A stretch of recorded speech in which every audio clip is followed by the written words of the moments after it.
seharusnya Sintayong segera dipecat aja sama PSSI. Karena menurut gue dia bukan pelatih hebat gitu.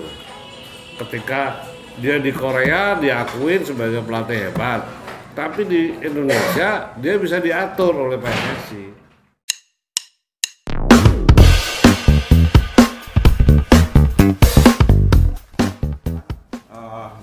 Sore ini saya berbahagia sekali.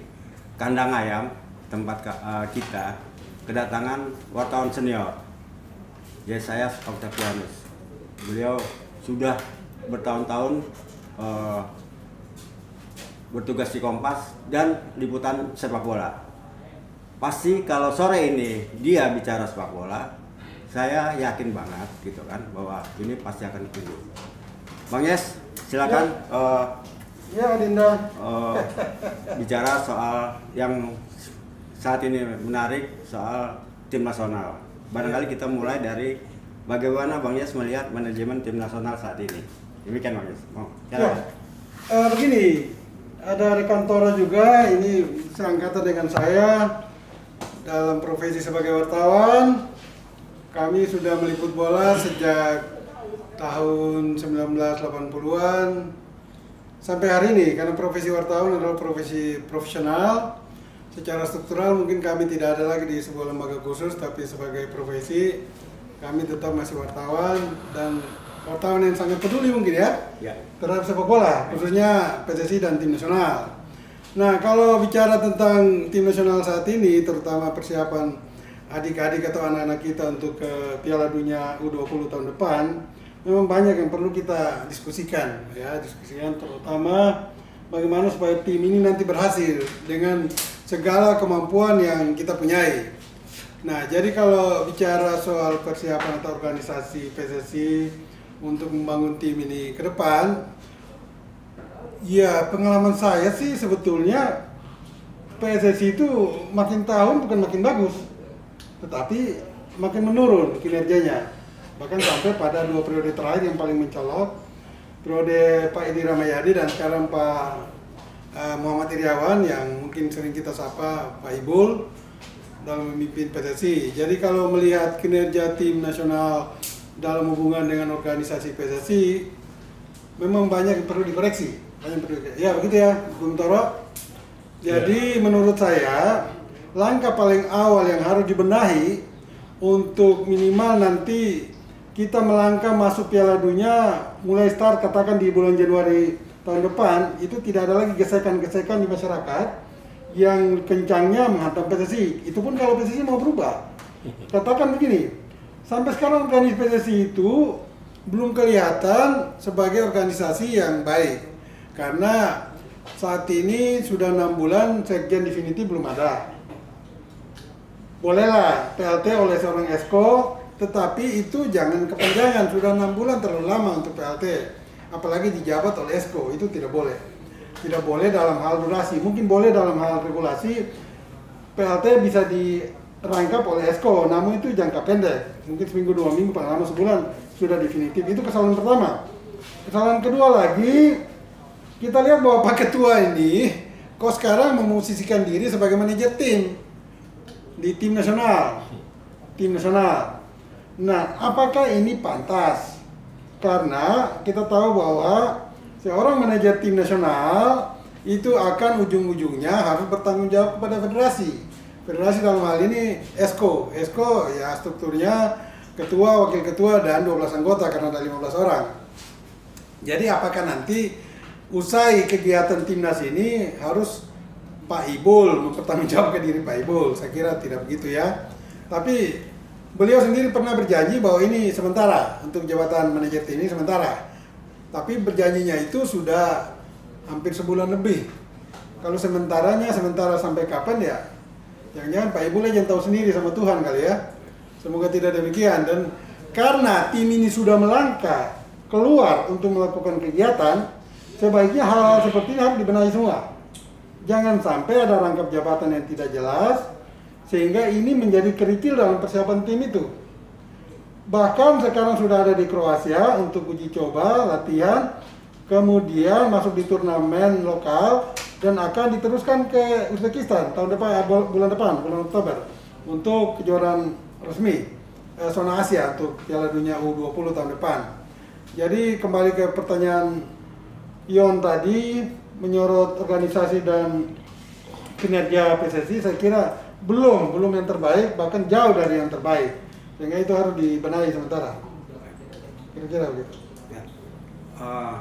Kita sambung ke Toro, ini juga senior di kalangan wartawan sepak bola. Kebetulan saya juga tahu Bang Yes sama Toro ini sejak tahun awal 80-an ada di Senayan sana. Rob, barangkali ada pandangan tentang manajemen tim nasional? Kalau menurut gue ini ada 2 poin nih. Yang pertama nih, seharusnya Sintayong segera dipecat aja sama PSSI. Karena menurut gue dia bukan pelatih hebat gitu. Ketika dia di Korea diakuin sebagai pelatih hebat, tapi di Indonesia dia bisa diatur oleh PSSI. Bayangkan saja, di seluruh dunia nih membangun tim, mau tim nasional, mau klub, apalagi nih tim nasional baru pertama Sintayong. Dia belum tahu materi pemain, belum tahu karakter pemain, belum tahu mental pemain. Itu kalau standar di klub atau di tim nasional itu paling nggak 3 bulan untuk mempersiapkan fisik, teknik, taktik, baru uji coba. Ini Sintayong mau diatur oleh PSSI, pelatnas tanggal 8 Agustus, tanggal 5 Februari besok lawan Bulgaria. Belum ada sebulan sudah dipaksa pemain uji coba. Ini bukan seorang pelatih yang benar, mau nurut sama PSSI. Pertanyaannya, siapa yang mengatur, siapa yang punya otak di PSSI, yang punya skenario ini? Kenapa mereka-mereka yang nggak pernah tahu permainan sepak bola begitu mudahnya mengatur Sintayong? Terus semua uji coba, persiapan nggak ada yang jelas. Inggris lah, Amsterdam lah, sekarang ada Korea lah, tiba-tiba uji coba. Sementara Sintayong dari awal sudah minta ini di Korea, karena dia tahu persis kalau uji coba di Korea, klub-klub Korea itu teman-teman dia semua. Tanggal segini gue uji coba ya, klub lu U19 siapin ya. Kalau di sana di Eropa kan bukan Sintayong yang ngatur, berarti kan PSSI. Siapa nih otak PSSI ini? Itu yang menurut gue Sintayong seharusnya dipecat, karena dia melanggar ilmu disiplin dia sendiri yang harusnya 45 hari minimal gitu ya, atau 3 bulan. Ini belum sebulan udah uji coba, lawannya gila lagi. Itu yang gue lihat yang nggak pernah benar itu. Yang kedua, Iwan Bule ini gitu ya, sama Indra Safri, sama siapapun yang mengelola tim nasional, informasi yang harus didapat sama masyarakat ya kan, seharusnya tidak ada tiap hari demikianlah menurut Iwan Bule ya kan, laporan Iwan Bule dari Sintayong terus begitu tiap hari. Nggak ada di dunia perkembangan tim nasional informasinya cuma satu pintu dari Iwan Bule sebagai ketua umum PSSI. Harusnya semua wartawan dari berbagai angle itu demikianlah Sintayong, demikianlah Sintayong. Di Indonesia doang yang bicara ketua umumnya mendapat tempat di semua media. Nah ini yang menurut gue udah salah kaprah. Jadi kalau tadi bicara manajemen, ya manajemennya amburadul, sangat amburadul. Sintayong tahu tapi dia diam. Terus Sintayong juga ngomong bahwa 2 pemain kemarin kita coret karena alasan dia nggak disiplin. Sementara Sintayong bilang ini kan uang rakyat, APBN. Pertanyaannya, Sintayong ini juga lu digaji pakai uang rakyat, tapi dia nggak komunikatif sama wartawan. harus lewat satu pintu, entah itu yang ngatur itu Iwan Bule atau Indra Safri, semuanya main kucing-kucingan. Ini nggak benar gitu. Jadi sekalian aja dibikin kacau aja, tim nasional pasti kacau karena persiapannya nggak benar, pasti besok banyak yang cedera. Pasti banyak yang cedera gitu. Terus dia dapat pemain dari mana lagi? Terus waktu 6 bulan, 5 bulan, Januari sampai Juni, bisa nggak dia membangun tim? Tambal sulam. Nah yang paling terakhir nih soal naturalisasi, yang lu bilang kemarin itu, ada 4 pemain Brasil, 1 Portugal. Feeling gue ini ada skenario jahat dari PSSI. Sintayong dibikin, diganggu, nggak betah. Sebaliknya Sintayong memang mau pengen dipecat karena nggak betah dengan sistemnya PSSI. Ketika nanti pelatih yang baru, pasti semuanya nurut dengan pemain-pemain pilihannya PSSI. Ada yang naturalisasi yang melanggar, apalagi minggu lalu aturan FIFA yang tidak seperti yang 5 syarat itu sudah cair gitu, sudah bisa nggak terlalu berat gitu loh. Artinya 5 itu boleh, kira-kira begitu, menurut gue gitu. Oke, Bang Yes. Gini, Sorry, soal Sintayong kayaknya lebih menarik diperbincangkan. Bang Yes sudah pergi kemana-mana meliput Piala Dunia, Piala Eropa, pasti tahu bahwa sosok pelatih lah yang menjadi tuannya di tim itu, tim nasional yang dia pegang. Bagaimana soal Sintayong? Ada apa nih sebenarnya Bang Yes? Yang Bang Yes lihat sehingga dia sepertinya tidak berdaya gitu, sehingga bisa diatur oleh federasi. Padahal dialah yang harus muncul.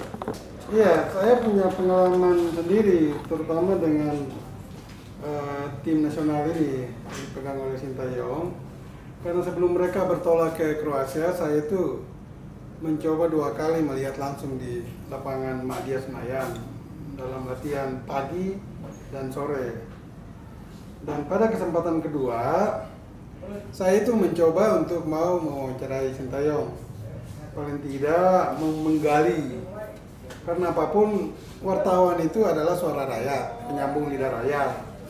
Dan rakyat harus tahu perkembangan tim ini udah sampai sejauh mana.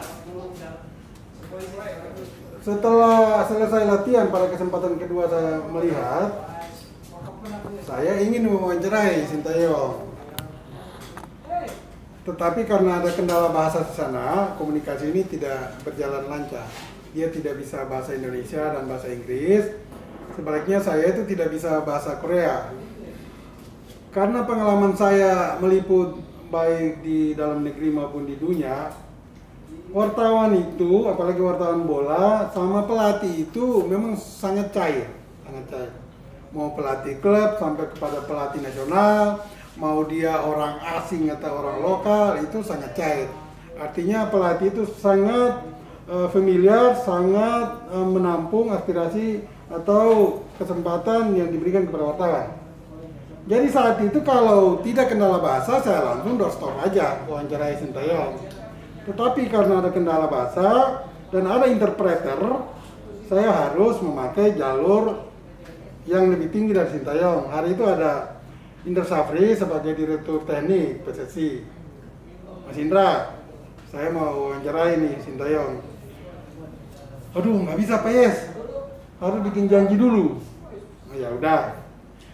2 hari kemudian saya coba japri di WA Indra, minta waktu untuk wawancarai STY.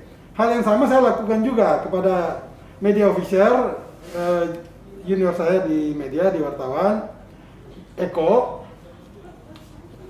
sesuai protokol dan aturan yang mereka berikan kepada saya, yaitu buat janji dengan STY untuk wawancarai. Dan saat itu saya tidak minta wawancara khusus, saya minta untuk wawancara saja dengan 3 materi: persiapan tim, kemajuan tim, dan naturalisasi. Karena poin terakhir ini lagi hangat-hangatnya.